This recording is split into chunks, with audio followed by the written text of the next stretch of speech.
Hello viewers, welcome to GTF vlog. இந்த வீடியோவில் நம்ம பார்க்க போகிறது ஃபினான்ஸ் செக்மெண்ட். ஃபினான்ஸ் செக்மெண்ட்டில் நம்ம பார்க்க போகிற கிரெடிட் கார்டு என்னன்னு பார்த்தீங்கன்னா HDFC பேங்க்கோட EasyEMI கிரெடிட் கார்டு பற்றி தான் பார்க்க போகிறோம். இதில் ஸ்லோகன் என்னன்னு கேட்டிங்கன்னா லைஃப் பெட்டர் எவ்ரிடே. ஸோ ஒவ்வொரு நாளும் நீங்கள் பெட்டராக வாங்குன்ற மாதிரி சொல்கிறாங்க. ஆனால் உங்களுக்கு தெரியும் இஎம்ஐ பட்டா எப்படி பெட்டராக வாங்க முடியும்? எவ்ரி வீடியோங்க இந்த தமிழில் பார்த்தாவே உங்களுக்கு தெரிஞ்சிடும். ஸோ ஒவ்வொன்றும் நான் தமிழ்நிலே ஒரு அவுட்புட் கொடுக்குற மாதிரி ஹிண்ட்டு கொடுக்குற மாதிரி கொடுத்துருவேங்க. இங்கே பாருங்கள், நல்லவங்களுக்கு ஆண்டவன் நிறைய கொடுப்பான், ஆனால் இஎம்ஐயில் பிடிச்சிருவான் அப்படி தான்.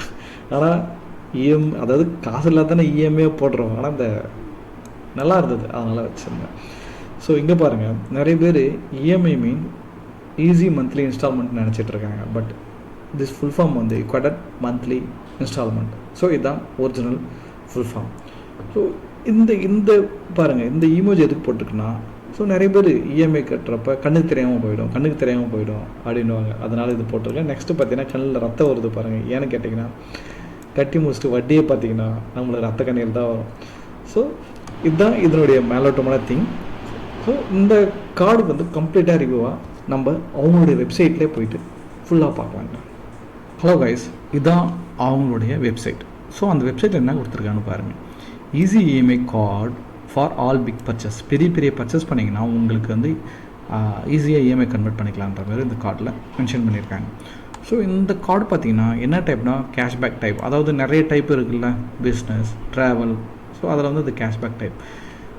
இங்கே பாருங்கள், 5% cashback on Flipkart, Amazon, flight ticket and hotel booking.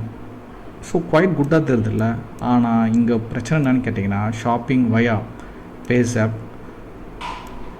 Smart buy. நீங்கள் கேட்கலாம், எப்படி ப்ரோ நீங்கள் PayZapp ஸ்மார்ட் பை மூலிமா அமேசான் ஃப்ளிப்கார்ட்டில் எப்படி பண்ண முடியும்? என்ன தெரியுங்க, PayZappன்றது அவங்களுடைய PayZapp ஸ்மார்ட் பைன்றது HDFCயோட அவங்களோட ஓன் பர்ச்சேசிங் கேட்வேன்னு சொல்லலாம்.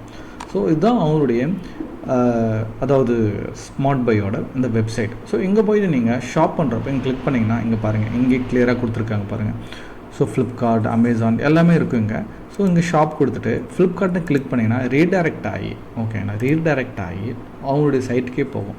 ஸோ இதுக்கப்புறம் நீங்கள் பர்ச்சேஸ் பண்ணிங்கன்னா இதுக்கப்புறம் நீங்கள் பர்ச்சேஸ் பண்ணிங்கன்னா தான் உங்களுக்கு அந்த 5% ஆஃபர் அவைலாக இருக்கும்.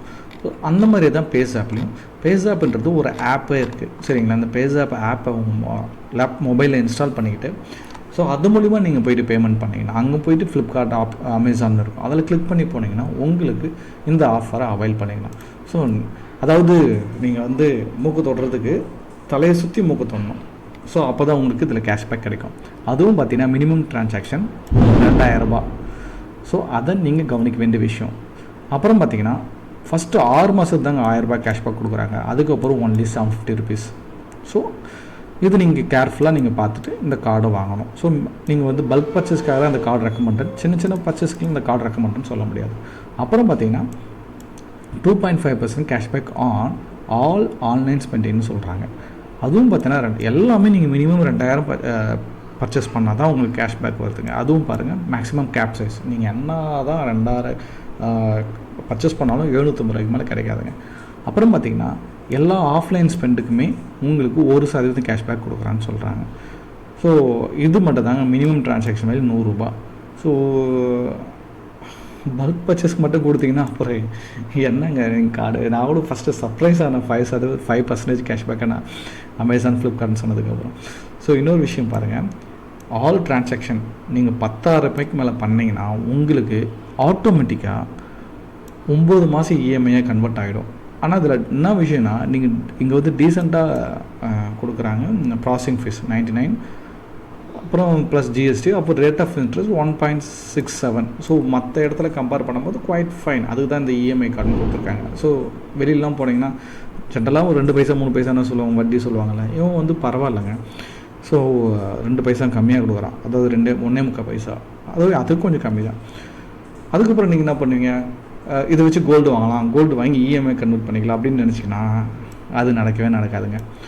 ஸோ கோல்டு வாங்கினா ஜுவல்லரி, ஃபியூல் டிரான்சாக்ஷன் நீங்கள் இது மூலிமா பண்ணிங்கன்னா உங்களுக்கு இஎம்ஐ கன்வெர்ட் பண்ண முடியாது. இந்த கார்டுக்கு மட்டும் கிடையாது, நான் பார்த்த நிறைய கார்டுக்கு அதுமாதிரி பண்ண முடியாதுங்க. ஸோ கோல்டு வாங்குறப்ப இஎம்ஐ, என் ஃப்ரெண்டு ஒருத்தர் அப்படி தான் போயிட்டு ஒரு ஜுவல்லரியில் போயிட்டு கோல்டு வாங்கிட்டாருங்க. வாங்கிட்டு கன்வெர்ட் டு இஎம்ஐன்னு வரும். பர்னிங் கன்வெர்ட் டு இஎம்ஐயே வரல அப்படின்னு சொல்லிட்டு என்கிட்ட கேட்டாங்க. இல்லைங்க, நீங்கள் கோல்டுக்கெலாம் வாங்கினா ஒரு சில கார்டுலன்னா 90% ஆஃப் கார்டில் கோல்டுக்கெலாம் கிடையாதுங்க, கோல்டுக்கெலாம் இஎம்ஐ கன்வெர்ட் பண்ண முடியாதுங்க. ஸோ அதை பார்த்து வாங்குங்க. அப்புறம் பார்த்தீங்கன்னா உங்களுக்கு வந்து அந்த இஎம்ஐ ஆப்ஷன் இந்த கார்டில் பிளாக் ஆகிருந்தனா நீங்கள் பர்ச்சேஸ் பண்ண முடியாதுங்க, ஆட்டோ இஎம்ஐ வந்து ப்ராசஸ் ஆகாது. ஸோ அதெல்லாம் பார்த்துக்குங்க, சரிங்களா? ஸோ ரெண்ட் பேமெண்ட்லாம் அது வந்து பாயிண்ட்ஸை தூக்கிட்டாங்க, அது எல்லா வீடியோலையும் சொல்லிகிட்டு இருக்கேன். அப்புறம் 0 லாஸ்ட் கார்டு லையபிலிட்டி. ஏன்னு கேட்டிங்கன்னா, கார்டு 24 மணி நேரத்தில் நீங்கள் இன்ஃபார்ம் பண்ணிங்கன்னா உங்களுக்கு ஏதாவது அதில் ஃப்ராட் ஆக்டிவிட்டி நடந்துச்சுன்னா உங்களுக்கு வந்து பிரச்சனை கிடையாதுங்க, அது பேங்க்கே பார்த்துக்கும். அப்புறம் பார்த்தீங்கன்னா 50 days இன்ட்ரெஸ்ட் ஃப்ரீ அதாவது சொல்லுவாங்க.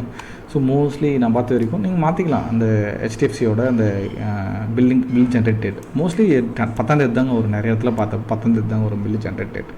ஸோ அதை மாற்ற மாட்டேன்னு கூட சொல்லுவாங்க.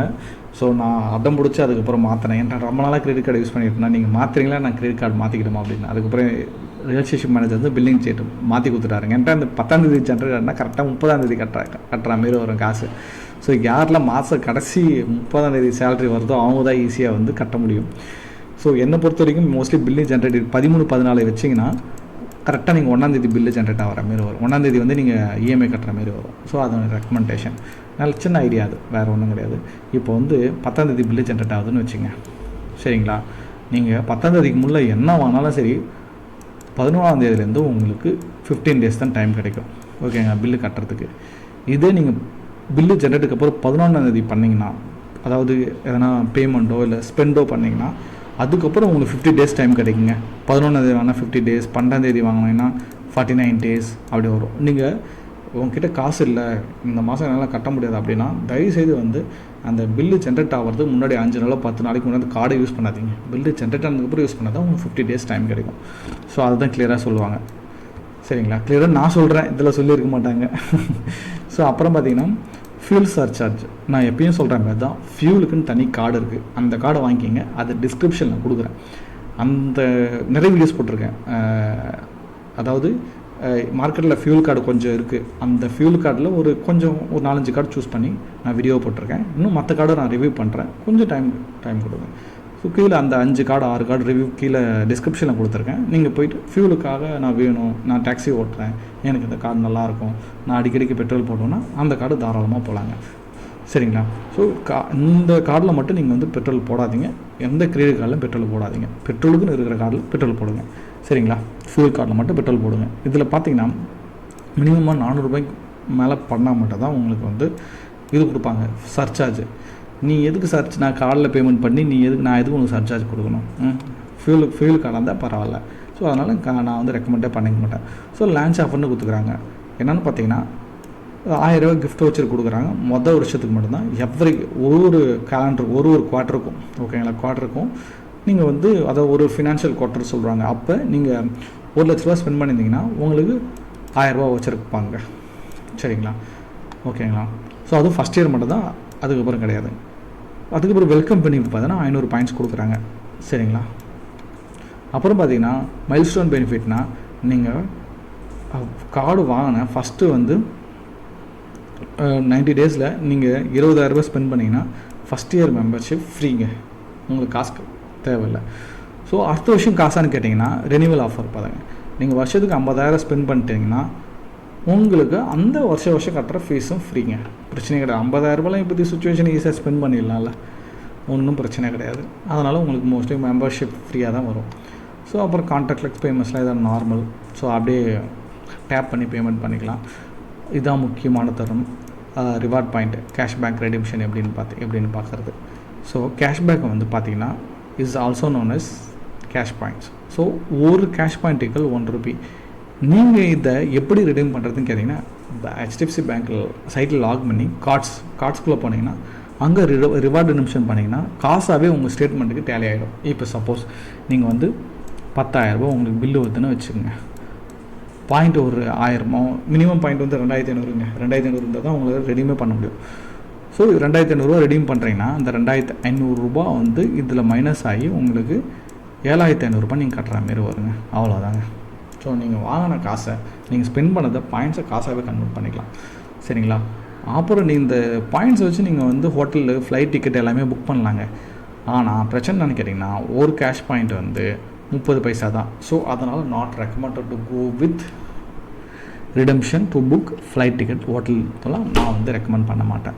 ஸோ இதில் பெரிய ட்ராபேக் என்னென்னு கேட்டிங்கன்னா அந்த பாயிண்ட்ஸும் வந்து ஒரு வருஷம் தாங்க வேலிடிட்டி. ஒரு வருஷமும் எக்ஸ்பயர் ஆகிடும். நீங்கள் வந்து பர்ச்சேஸ் பண்ணியிருப்பா 2300 வரைக்கும் பர்ச்சேஸு, ஓகேங்களா. நீங்கள் ஃபஸ்ட்டு தடவை ஒரு 300 பாயிண்ட் வாங்கியிருப்பீங்க. ஒரு வருஷம் கழிச்சதும் ஒரு வருஷத்துக்கு முன்னாடி வாங்கியிருப்பேன். அடுத்த வருஷம் வரும்போது அடுத்த வருஷம் இதே தேதி வரும்போது 13ஆம் தேதி வாங்குறீங்களா, அந்த 13ஆம் தேதி இந்த நவம்பர் மாதம் இல்லை அக்டோபர் மாதம் நவம்பர் மாதம் அந்த இடத்துல வந்து 300 எக்ஸ்பயர் ஆகிடும். சரிங்களா. நீங்கள் எப்பப்பெல்லாம் பர்ச்சேஸ் பண்ணுறீங்களோ அந்த டேட் நெக்ஸ்ட் இயர் வரும்போது உங்களுக்கு பாயிண்ட்டு எக்ஸ்பயர் ஆகிடும், எலாப்ஸ் ஆகிடும், ரெடீம் பண்ண முடியாது. அதனால் நீங்கள் பார்த்துக்கிட்டே இருங்க. ஸ்டேட்மெண்ட்டில் வந்து காமிக்கும் இவ்வளோ பாயிண்ட்ஸ் இருக்குது ரெடீம் பண்ணுறீங்களான்னு கேட்கும். அதெல்லாம் பார்த்துக்குங்க. பார்த்துட்டு ரெடீம் பண்ணி எடுத்துக்கங்க. ஸோ இதுதாங்க இந்த கார்டோட மேஜர் திங்ஸ். இந்த கார்டில் பெரிய ட்ராபேக் பண்ணிட்டேன்னா வேலிடிட்டி. அப்புறம் 10,000 மேலே ஸ்பெண்ட் பண்ணிங்கன்னா ஆட்டோமேட்டிக்காக இஎம்ஐ கன்வெர்ட் ஆகிடும். ஸோ உங்களுக்கு பரவாயில்ல, எந்த 10,000 செலவு பண்ணாலும் இஎம்ஐயை கன்வெர்ட் பண்ணால் இந்த கார்டை சூஸ் பண்ணிங்க. என்னை பொறுத்த வரைக்கும் இந்த கார்டு வந்து நாட் ரெக்கமெண்டட் டு பீப்புள்ஸ். ஏன்னு கேட்டால் இது வந்து ட்ராப் கார்டு மாதிரி தான் இருக்குது. ஸோ பார்த்துக்குங்க. சரிங்களா. யாரெல்லாம் நான் இஎம்ஐ போட்டதே தீர்வேனா வேறு வழியே கிடையாதுன்னா வாங்கி இஎம்ஐ கட்டுங்க, ரத்த கண்ணீர் வடிங்க. நான் என்ன சொல்கிறது. ஸோ அப்புறம் பாருங்கள் ஜாயினிங் ஃபீஸ் பார்த்தீங்கன்னா இந்த 500 அந்த ஃபீஸஸ் சொல்கிறேன். ஸோ இங்கே பாருங்கள் வருஷம் 500 ஜாயினிங் ஃபீஸ் 500. ஸோ நீங்கள் நல்லா ஸ்பெண்ட் பண்ணிட்டீங்கன்னா 50,000 மேலே ஸ்பெண்ட் பண்ணிங்கன்னா அந்த சார்ஜஸ்லாம் எதுவுமே வராது. எலிஜிபிலிட்டி எப்பயுமே தாங்க எலிஜிபிலிட்டி ஒன்றுமே கிடையாதுங்க. 18 வயசு இருக்கணும், 65 வயசு இருக்கணும், அப்புறம் 20,000 சம்பளம் இருக்கணும். சரிங்களா. 20,000 சம்பளம் இருக்கும். பிஸ்னஸ் மேன் ஆனால் 5 லட்சம் ரூபாய்க்கு நீங்கள் வந்து டேக்ஸ் ஃபைல் பண்ணிடணும். அதுதான் சொல்லுவாங்க, வேறு ஒன்றுமே கிடையாதுங்க. ஸோ உங்களுக்கு சிபில் ஸ்கோர் நல்லா இருந்துச்சுன்னா இவங்களே ஆன்லைனில் அப்ளை பண்ணால் உங்களுக்கு ஈஸியாக அப்ரூவ் பண்ணி விட்டு போயிட்டு இருப்பாங்க. ஸோ என்னை பொறுத்த வரைக்கும் இந்த கார்டு வந்து யார் இப்போ தான் எனக்கு அப்ளை பண்ணி எந்த கார்டுமே கிடைக்கல, ஸோ இஎம்ஐ கார்டு எனக்கு கிடச்சதுன்னா வாங்கிக்கோங்க. வாங்கிட்டு 10,000 மேலே பர்ச்சேஸ் பண்ணுறது யோசிங்க. சரிங்களா. 10,000 பர்ச்சேஸ் பண்ணால் இஎம்ஐ கன்வெர்ட் ஆகாது. ஸோ உங்களுக்கு அது பிரச்சனையும் கிடையாது. நார்மலாக அடுத்த பில்லு ஜென்ரேட்லாம் வந்துடும். எப்பயுமே இஎம்ஐ போனீங்கன்னா ரத்த கணக்கு தாங்க உடைக்கணும். ஸோ பார்த்து யூஸ் பண்ணிங்க. ஃபினான்ஷியல் ஃப்ரீடம் வேணும்னு நினச்சின்னா இஎம்ஐ போடாதீங்க, சேர்த்து வச்சு வாங்குங்க. இதுதான் என்னுடைய சஜஷன். சரிங்களா. ஸோ இந்த வீடியோ உங்களுக்கு பிடிச்சிருக்குன்னு நம்புகிறேன். ஒவ்வொரு வீடியோவும் நாங்கள் வந்து கொஞ்சம் டைம் ஸ்பெண்ட் பண்ணி அனலைஸ் பண்ணி R&D பண்ணி தான் போடுறோம். ஸோ அதுக்காக நீங்கள் வந்து லைக், கமெண்ட், ஷேர் பண்ணுங்கள். சப்ஸ்கிரைப் நிறைய பேர் வீடியோ பார்க்குறாங்க. 14K 10K 2K 3K views போயிட்டுருக்கு. ஆனால் சப்ஸ்கிரைப் தான் பண்ண மாட்டேன்றீங்க. இந்த வீடியோவில் நீங்கள் யூஸ்ஃபுல்லானால் கண்டிப்பாக சப்ஸ்கிரைப் பண்ணிங்கன்னு நான் நம்புகிறேன். நன்றி. அடுத்த வீடியோவில் பார்க்கலாம்.